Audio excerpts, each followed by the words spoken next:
ఎప్పుడూ ఒకే విధంగా చికెన్ ఏం చేసుకుంటాం, కొత్తగా ట్రై చేద్దాం అని చెప్పేసి అయితే ఇలా చేశాను. వీడియో కోసం చేస్తే ఇలా ఉంటుందన్నమాట. వంట పెంట అయింది. అస్సలు బాగా రాలేదు. చికెన్ అయితే నాకు అస్సలు నచ్చలేదు. ఇలా ట్రై చేశాను.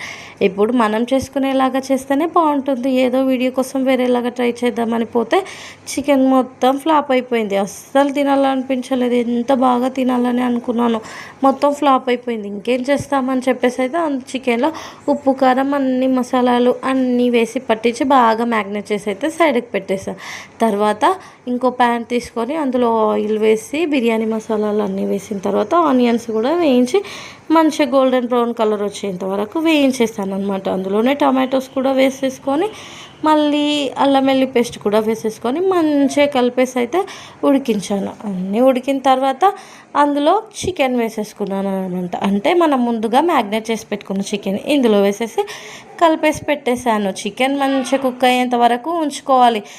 కొత్తిమీర ఉంటే వేసుకోవచ్చు. మా దగ్గర కొత్తిమీర లేదు కాబట్టి నేనైతే కొత్తిమీర వేయలేదు. కానీ అట్టర్ ఫ్లాప్ అయింది. నాకైతే ఈ చికెన్ అసలు నచ్చలేదు. ఎప్పుడు నేను చేసుకునే చికెనే నాకు బాగా నచ్చుతుంది. ఈరోజు వెరైటీగా అనిపోయానా వీడియో కోసం ఇలా ఉంటుందన్నమాట. అందుకని నేను వీడియో కోసం కర్రీ చేయను.